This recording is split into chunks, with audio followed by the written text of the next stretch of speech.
All right. So this is the administrative update to the 2023 SHAQ recommendations. Fire Gerard, Assistant Superintendent of Student Support Services. In June of 2023, the SHAQ committee made 6 recommendations to the school board. The first recommendation was to expand off-campus PE to include a Category 2 availability for middle school students. Number 2 was a recommendation to hire 3 additional critical incident response social workers. Number 3 was a recommendation for Round Rock ISD staff to provide wellness information and strategies to all secondary campuses, which would include suicide prevention and substance abuse awareness. Recommendation number 4 was for Round Rock ISD to continue using the Texas Health Skills Curriculum for secondary students. Additionally, SHAQ recommended that Round Rock ISD provide workshop options for SHAQ committee members and the community around child abuse, family violence, dating violence, and sex trafficking. Recommendation number 5, that Round Rock ISD students and parents receive comprehensive sexual health education opportunities outside of the school day.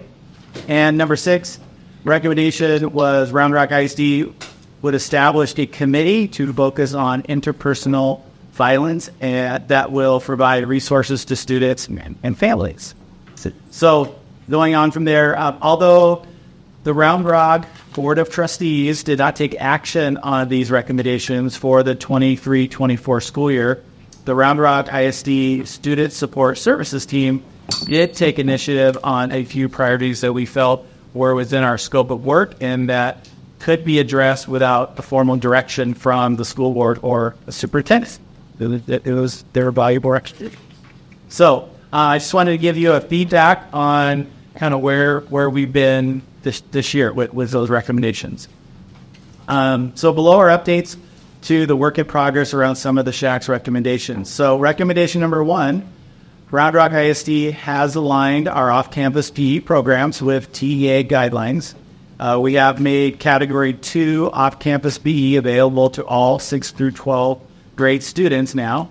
The athletics department is currently working with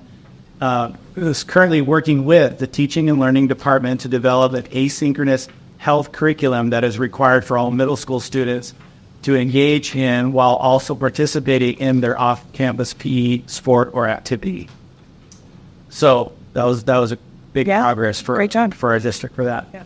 Recommendation number 2, due to our district's budget cuts, priority was given to campus. So this is around additional critical incident social workers. So because you all know we've had some budget constraints this year, priority was given to our campus BLC social worker roles, and the 2 vacant crisis social worker positions were not rehired. So those positions were actually eliminated with attrition.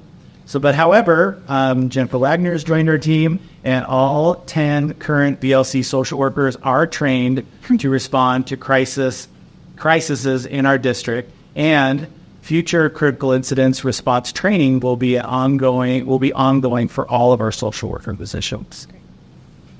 Recommendation number 3, which is around the wellness information and strategies for off-campus or for all campuses. So for the 24-25 school year, Round Rock ISD counseling and behavioral health teams will be working together on newly developed MTSS strategies to address early warning signs and provide students with healthy coping strategies. Recommendation number 4, for the 24-25 school year, the behavioral health and counseling teams will continue to develop on campus during the school day informative activities. The teams will also be working to develop evening parent and community awareness events on topics like drug addiction, sex trafficking, domestic violence, and fentanyl use. Recommendation number 5, this initiative can be combined in the efforts of recommendation 4 on a voluntary basis for students if there is interest in sexual health education topics. And the 6th recommendation on May 7th, this week, 2024, will actually be April 7th. On May 7th, the SHAQ at the SHAQ meeting, Round Rock ISD assisted the, I'm sorry, I got the date wrong in there. So our last SHAQ meeting, all of in that. Our last SHAQ meeting, we assisted the SHAQ in hosting a special speaker, Greg Norwood from Hope Alliance, who presented on dating and interpersonal domestic violence. He also stated that he and his organization would be interested in future partnerships with Round Rock ISD and the SHAQ in presentations to the students and the parent community. Our behavioral health team will take into consideration the development of an interpersonal committee and for the upcoming school year. So it's been a pleasure working with you all, members of the SHAQ, and learning about your perspectives as a new person to this community and to this district and to this team. It's been great learning about your perspectives and passions around health-related issues facing our students, their families, and our community. And I would personally like to thank the many Round Rock ISD staff members who regularly gave of their free evening time to support the work of the SHAQ, and Ms. Brandy Hapner, our Director of Health Services, Dr. LaShonda Lewis, Director of Counseling Services, Ms. Tara Hollywood, Assistant Director of Athletics, Ms. Jennifer Wagner, our Director of Behavioral Health Services, and Ms. Angie Ehrlich, our Executive Assistant. I also wanted to thank our Round Rock ISD food service professionals. I'm only going to say the first names. So Yana, Stacy, and Brianna. Yep. So you can read their last names. Yep. And they have also very faithfully given their evenings this year to provide our SHAQ team at each meeting with samples of healthy food options that are being served to students in our school cafeterias. So that is an illusion of that report. Any questions? Looks like no. I guess I would sum it up like great recommendations, and we're going to continue following those leads and working with our new team here that have come on board and build it out with your help and your absolutely. I would say thank you. I don't speak for Jennifer, but she and I had talked about this a couple months ago that we are so glad that you're here because some of us who have been around this boat before know that in the past our recommendations went off and there was a public talk about them and then they went off into thin air and we never heard another thing about them. So I know this is a lot of work for your team and it's tremendous for us to know that the work that we do is being read by somebody and you're thinking about it and we love to support you, that we have great admin and you guys are part of that team. So thank you so much. Yeah. And we do like your food and all of you people coming. Seriously, well, it's important work. It is. They are. Well, I'm going to do another count. 1, 2, 3, 4, 5, 6, 7, 8, 9. That is still not quorum, so we still cannot take any votes tonight. So I think your suggestion is likely correct. Let me see. We could discuss them, and then we can hopefully get over that hurdle. But if we have to schedule an online meeting, do we have that capability? And the district doesn't support any, and it doesn't support too. We have Google Meet. We have Google Meet. I've registered at us. Yeah, it would have to be cited to Google Meet. But Google Meet could still be a platform that we could use if we need it. Yeah, okay, especially if this is likely going to be a pretty quick thing where we just take votes. Can we do it on... my concern, I guess, about that is that getting all of a quorum schedule aligned. Yeah. Even for an online meeting before we'll need to do it for the recommendations, I think, at the June meeting, right? That's what we haven't actually scheduled us for what Angie was mentioning, right? Have you heard? So I met this evening with Dr. Nichols' firm that we will be putting forward to the board agenda for June. Right. Okay. So we need to have it done by June. Can we do an email call? I would say if ready. Yeah. I mean, there's not a hard fast. The board meets monthly. Yeah. So I mean, the SHAQ could choose. They don't meet in July. They don't. They usually don't meet in July. And August tends to be. Nor should they. Everybody needs a month off. There are other. Yeah, there are other times in front of the board. If we're not ready, but it's slated. Okay. For, I think it's June 18th. Yeah, that sounds like the right date. Would it work in the based on the bylaws? Could we do an email, approval process, or no? I've never dug into it that far. Anybody know? I don't think there's anything I don't think there's anything likely prohibiting it. I mean, it's not my... I've done it on other other things. It's not my favorite. Yeah, it's honestly not my favorite either. But maybe our first line is to try to schedule a Google Meet. And then it's SHAQ Meet. We met online for years. Well, same protocols.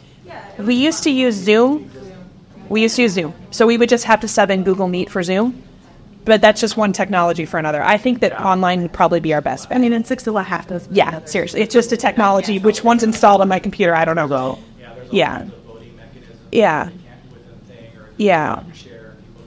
Okay. And if we can discuss it tonight, like Monica's suggesting, then we might not have to have all of the staff support either in terms of hanging on for that whole meeting, depending how it goes. Or all this stuff. We would need you, but we might not need everybody else, potentially.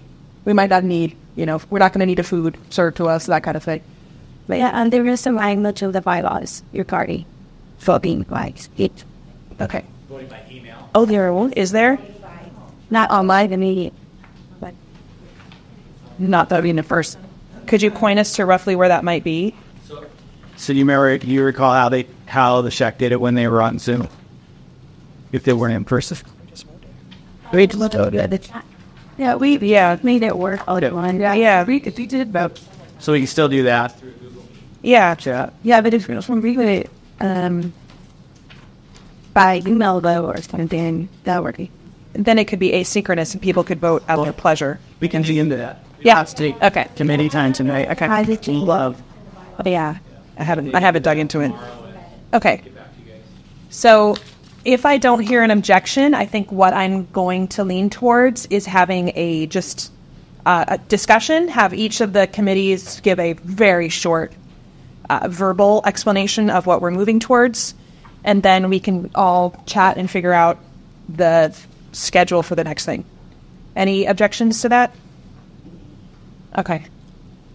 That sounds like we'll do that then. So do we want to go with wellness first? And Kathy, looking at you. All right. It will be really short. That's great. A lot of, really It's in here. what he talked about Yes. time was even stuff that Dr. Dory covered in our last recommendations that we're still looking at. Yeah. The one thing I think I brought it up in the meeting before too was my kids had the opportunity to attend. It was completely about drug use and fentanyl, and it was done by undercover narcotic cops from the Pflugerville area, who, when I talked to them afterwards, said that they would be open to going to schools and discussing the issue with kids. It was amazing. They had, visuals. They had instances where they had found kids and where they found them. And it's literally, in the parking lots and real close to school. So that seemed to really hit home with them. So we talked about that a lot in our group this time, about maybe having somebody that's coming in and actually seeing it and arresting people and able to tell the kids what they're saying, what they're doing, and how they're impacting. And then along those lines, we talked about, and again, you discussed bringing this to the community and to the parents, but having the parents looped in versus something separate to be able to say that this was what was discussed with your kids, maybe even showing them some of the same things. That has been, since I've been on this committee this year, what most of the parents outside are coming to me about, like, what are they talking about with drug abuse, fentanyl? And I drew about, we found some articles in here, it was included in here. I know last year they had 34 fentanyl-related deaths with children, on down every week. According to young guys, they hadn't even had all the death certificates filed yet. So it just seems like it's really hitting the youth, and 34 seems like a small number, but it's not, it's huge. And to hear these police officers talk about it and how many people that they're being called out on a daily basis. One of the examples they gave was they went down to Boston, and it was a high-rise building. Guy that was decked out to the nines, and he was specifically targeting high-school kids. And they said you'd never notice it on the street, you'd never think that, but these are the kind of people, and these kids are being lured by all kinds of things. So it was great information. And so we thought that somehow maybe even Tarzan, you guys, I know you are talked about that back in several times about how we're kind of crossing over with some of them, but huge issue in our area, definitely. Good. Do we have any discussion, questions for their committee? I just feel in reading these, that's two recommendations on the same committee. So Yeah. And that's what I think was discussed last time. Yeah. Here, and Becky and I talked a couple times. Yeah. To say that they're kind of, They're very related, but they're a little bit not related because there's a state bill that says the SHAQ has to make particular recommendations about one thing, which is kind of what the mental behavioral health one is. It gets confusing. I would think that we probably could. It's going to be like, why? Technically, there's a reason that we did it that way, but it's very, very rare to anyone in the community reading this.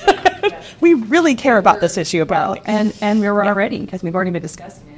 Oh, yeah.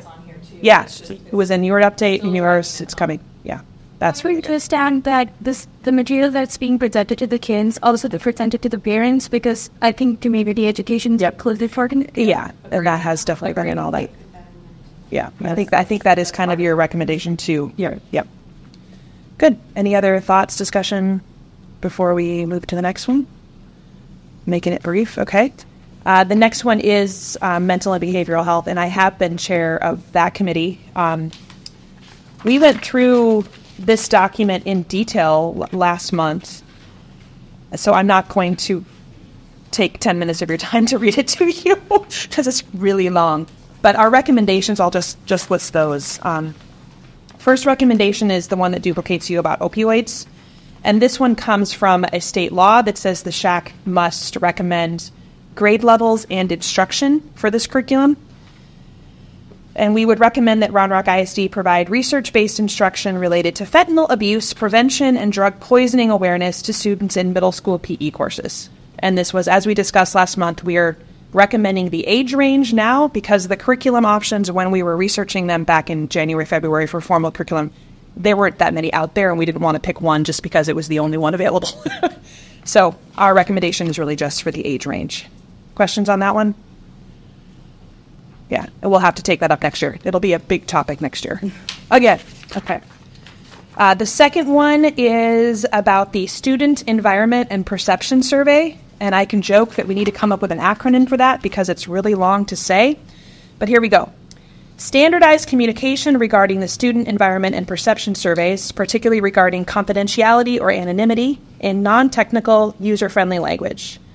Provide succinct explanations of how data is stored and deleted, disclose all parties who have access to such data, and issue clear statements providing parents' choice to opt out and disclaimer of informed consent.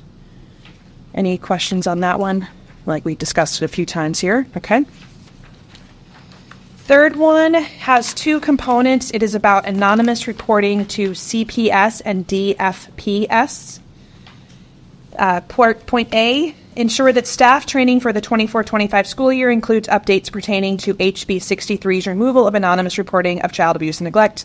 And like we've said before, we're pretty sure that this is already happening, but it's such an important subject that we felt it was worth reminding people of it. And B, recommend that district mental health staff, relying on experts from among the district social workers, prepare training for staff about what types of concerns are reportable and consequences of false reporting. And that, again, is related to that updated law.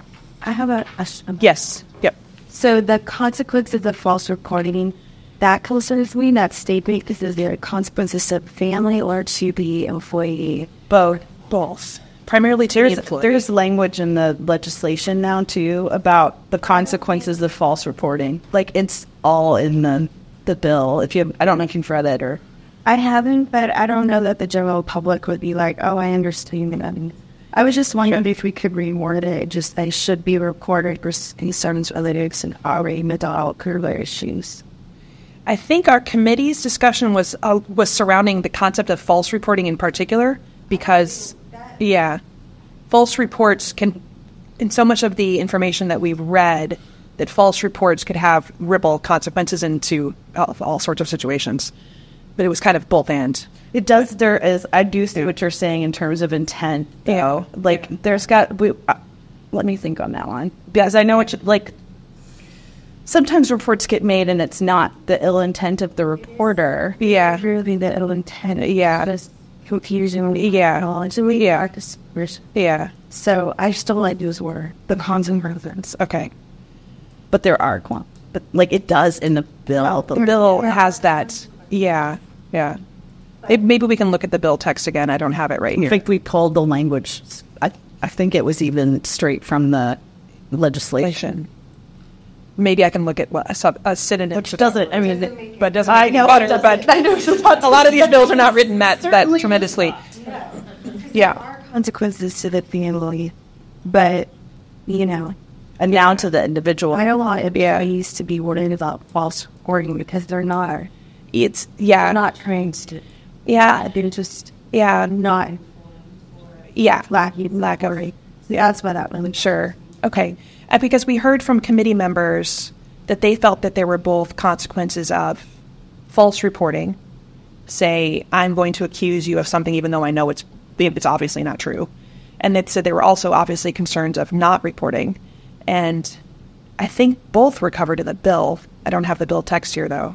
Because, it still remains a punishable offense if you don't report. And then there's, in a lot of instances where people are, diaper rash. Yeah. Report. And that's A false report. I understand what Yeah, it's not a just blatantly made up report as much as maybe this is a concern report. Yeah. It's too small. Maybe we should look for a different word. And that's Sure. remote for this. Okay. It's wholly improved. Sure. So we just need to come up with what words belong there? Yeah. Okay. And I can look in the bill text and see if We would be open to some suggestions on that. If you could get it out. Yes, please. Yeah. And then the last one is the cell phone use one. Recommend that Round Rock ISD enhance awareness and enforcement about the phone use section of the student handbook. Communication should be sent at the beginning of the year and again later to remind teachers, middle and high school students, and campus leaders about the rule and inspiration towards positive outcomes. This communication should go to parents and guardians as well, with special focus on the 5th and 6th and 8th and 9th transition years. Periodic emails to staff should include positive results, such as classroom environment or student well-being. Any discussion on that one? My only concern with cell phone use, and I don't know that this proposal necessarily does that, but standardizing across campuses is pretty much impossible because not the same thing will apply to everybody. And because I think last time we discussed different ways that people were doing it, or different ways that different classrooms were doing it, including taking cell phones away from students. And that's where most of my concern comes in, because if there's an emergency or a school shooting or anything, that's not something we hadn't recommended any change to the current text. The current text is what it is. We just have noticed that there's kind of a lack of awareness that there even is text. Yeah. I don't think anyone on our committee was saying we need to go and put them in a box or a bag, or that there needed to be any standard. I mean, we're not from that. It wasn't. So it's a little awkward. Please take my daughter's cell phone. Exactly. That's where we were at. I don't know what the policy is exactly about cell phone use during lunchtime, but I think that was discussed a little bit last time, and I just there is no policy, because policy is a formal thing that exists for that. But in the student handbook, it doesn't specify anything. It talks about the academic day, and I think that's up to an interpretation of what academic day might mean. Something around academics was the key word there. I don't know what the lunch criteria was, but yeah. There were comments about it. I know what you're talking about. Yeah, we did talk about it a bit. Nice that the kids will talk to each other instead. I remember. I remember being in high school and knowing that my friend was only on his phone, and it sucked. But also knowing that that's the only time of the day that you'll get an opportunity. And there's, especially at a high school level, there's a ton of important stuff that happens on your cell phones. If your work is going to text you about a schedule update or your bank information, anything like that. So I do think that lunchtime should be a time that at least high school students are able to use their phone. Yeah, and that's why we're not making any recommendations for what the text should be. It's in just that we think that maybe we should pay attention that there is text. Perfect. Is that fair? Yeah. There's a lot of little side cases that might happen to this person or that person, and it's hard to make one rule that would somehow cover them all without being. Well, it's just a lot for working. Yeah. Classroom. Yeah. So it's really, my two boys, it's completely night and day from one class to the next. Yeah. So it'd be really hard to make some. Yes, and a lot of teachers do say, "Hey, we have a legitimate use for this thing in this course right now." Well, and some of them have them on their IEP. Yeah, if you're there are a lot certain types of tools. Yeah, there are a lot of side cases. Yeah, absolutely. So that is what our committee had. Any further discussion on that? Okay. And then we have human development and sexuality. I would turn to Leslie because she's been speaking, but who else is on that committee and might We got the paper. You can just read it, right? Dr. Faulkner, you saw. Yeah. Okay, sure. Yeah. You can do it. Yeah. I'll just add it if there's not shit else. Basically, for the past 2 years, yes, we had this recommendation that my work ISD and additional parent courses related to sexual health. And so this year, because it had never been implemented, and I'm not blaming anyone for that, I know it's been busy, there have been budget cuts. But our committee really looked into what could be utilized for free. And so we have in here our recommendation that they utilize free educational programs through Williamson County Children's Advocacy Center, which has a lot of Harry classes teaching about sexual health and internet safety. And then also utilizing the free educational programs through the line. Great. That's pretty much. That made a lot of sense. Yeah. In addition to that, we had a guest come in last meeting. Her name is Melissa Carnegie Pintor, I believe. And she runs Sex Positive Families, which is a little business where she provides like porn literacy and other sorts of sexual health programming. And she is willing to work with us on like a donation basis, as in like the families themselves who come into the programming will donate however much they like pay what you will to receive her programming. She's talked to Leslie a bit about the porn literacy programming, and what I was going to say was that she I lost it. Sure. That might be one that we sort of park until next year, so we get some more information, and next year's committee can get up that. And you have her information, presumably? I do. Good. And one of the things that I discussed with her personally was making a sort of way for us to like share the information about her programming. So even if it's not provided by the school, at least like the school communities know that the programming exists in Austin. So sharing through Facebook pages or through PTAs or things like that. So someone else could reach out and say, I want you to come to my meeting. Yeah, okay. That makes sense. She was registered as a nonprofit, right? I didn't get to that with her. Is that what she was? Her business that she does? It's not a nonprofit specifically. It's just a business. Gotcha. Okay, interesting. Okay. Would be an issue for the district? I'm just tonight's fill-in chair. I do not know. But that is a really good question. That's why, among other reasons, I think we might see that one would be pushed off to next year. We don't have a ton of details on what she does or what. Yeah. That's in the slideshow with a gentleman that was here. Did we get authorization to view his slide? Did he release that for us? Thought he did. I think he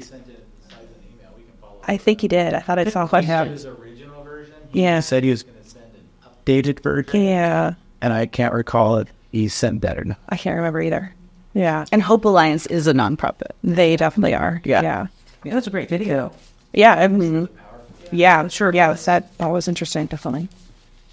Good. Well, it sounds like we have a couple of changes that we can proactively make before we get to whenever this voting opportunity and then whatever it is. So I think that was worthwhile. It was worthwhile for us to be here, even though we don't have quorum, right?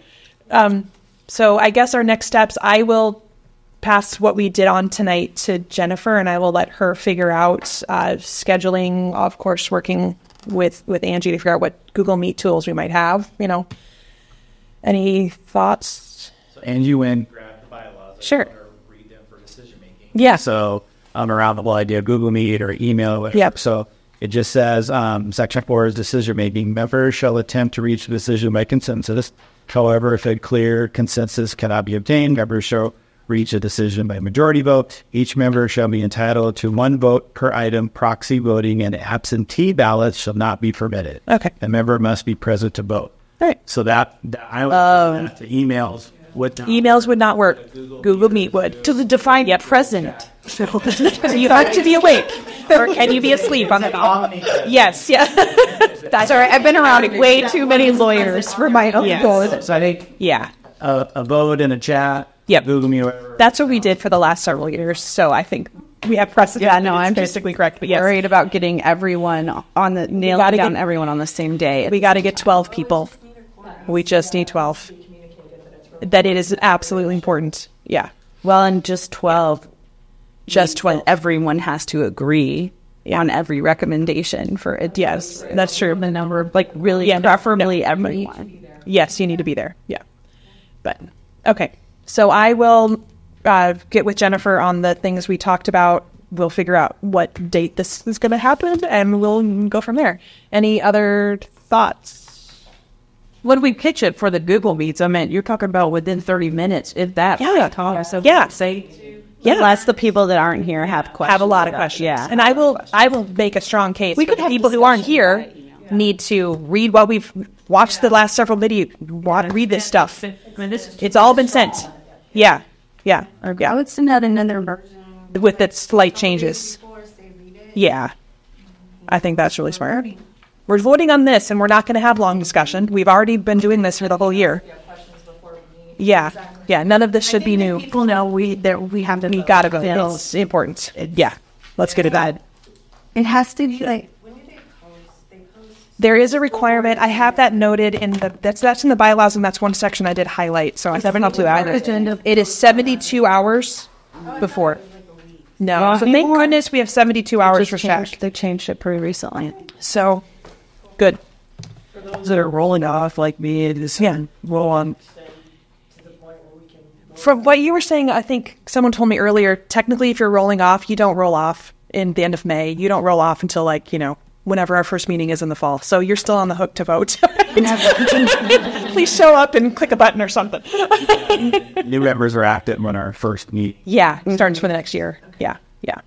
So, anything else?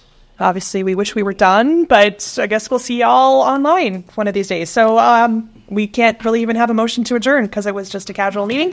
So I say at 6:43 we are casually adjourned.